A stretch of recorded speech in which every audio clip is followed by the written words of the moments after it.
Hi, welcome back to our channel Sam Rajji vlogs. Friends, ఈరోజు నేను chicken fry ఎలా చేయాలో చూపిస్తాను, చూసేయండి. నేను కొంచెం చికెన్ తీసుకొని నీట్గా కడిగాను ఫ్రెండ్స్. ఇది మొత్తం స్మెల్ రాకుండా ఒక 2 times కడిగి పక్కన పెట్టుకున్నాను. ఇప్పుడు ఇందులోకి ఏమేమి యాడ్ చేయాలో చూపిస్తాను, చూసేయండి. 2 spoons కారం,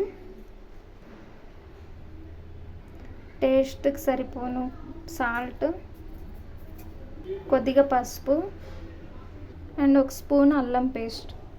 ఈ స్పూన్తో 1 స్పూన్ ఆయిల్, కొద్దిగా ధనియాల పొడి. దీన్ని ఇప్పుడు బాగా కలుపుకోవాలి ఫ్రెండ్స్. కలుపుకొని పక్కన పెట్టుకోవాలి ఒక 1/2 hour కానీ 15 minutes కానీ. బాగా ముక్కలకి ఇదంతా మసాలా పట్టిన తర్వాత మనము ఫ్రై అనేది స్టార్ట్ చేయాలి. చూడండి ఫ్రెండ్స్, ఇలాగ బాగా ముక్కలకు పట్టేంత వరకు బాగా కలుపుకొని ఇప్పుడు పక్కన పెట్టేసుకోవాలి. చూడండి ఫ్రెండ్స్, ఫ్రై కోసం ఒక ప్యాన్ అయితే పెట్టాను. ఇందులోకి ఇప్పుడు ఆయిల్ని యాడ్ చేసుకోవాలి. ఈ స్పూన్తో నేను 4 యాడ్ చేసుకుంటున్నాను ఫ్రెండ్స్. మనం ముందుగా మొత్తం కలిపి పెట్టుకున్న ఈ చికెన్ని ఆయిల్ వేడయింది కదా ఫ్రెండ్స్, ఇందులోకి యాడ్ చేసుకోవాలి. ఇప్పుడు చూడండి ఫ్రెండ్స్, యాడ్ చేస్తున్నాను. చూడండి ఫ్రెండ్స్, అంతా యాడ్ చేశాను కదా. ఇప్పుడు ఇది కొంచెం ఆయిల్లో వేగనియాలి. బాగా మూత పెట్టేసి ఉంచాలి ఫ్రెండ్స్, లో ఫ్లేమ్లో పెట్టేసి. ఒకసారి మూత తీసి బాగా కలుపుకోవాలి ఫ్రెండ్స్. అంటే ఇందులో ఉన్న ఆయిల్ అంతా పైకి వచ్చేస్తాయి. ఈ ఆయిల్ అంతా పోయే వరకు బాగా వేగనియాలి ఫ్రెండ్స్.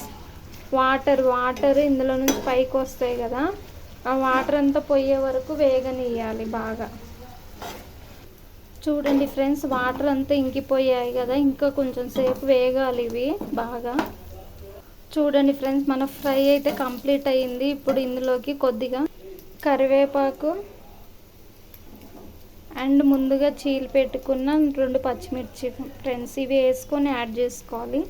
ఒకసారి బాగా కలపాలి. చూడండి ఫ్రెండ్స్, ఎంతో టేస్టీగా ఉండే చికెన్ ఫ్రై అయితే రెడీ అయిపోయింది ఫ్రెండ్స్. మీరు కూడా ఇలా ట్రై చేయండి ఖచ్చితంగా. మన ఇంట్లో ఉన్న ఇంగ్రీడియంట్స్తోనే మనం సింపుల్గా తయారు చేసుకోవచ్చు ఫ్రెండ్స్. ఇలాంటి వీడియోస్ కోసం అయితే మన ఛానల్ని సబ్స్క్రైబ్ చేసుకోండి ఫ్రెండ్స్. ప్లీజ్ సపోర్ట్ అయితే చెయ్యండి. Share, like, comment friends. Thank you, bye.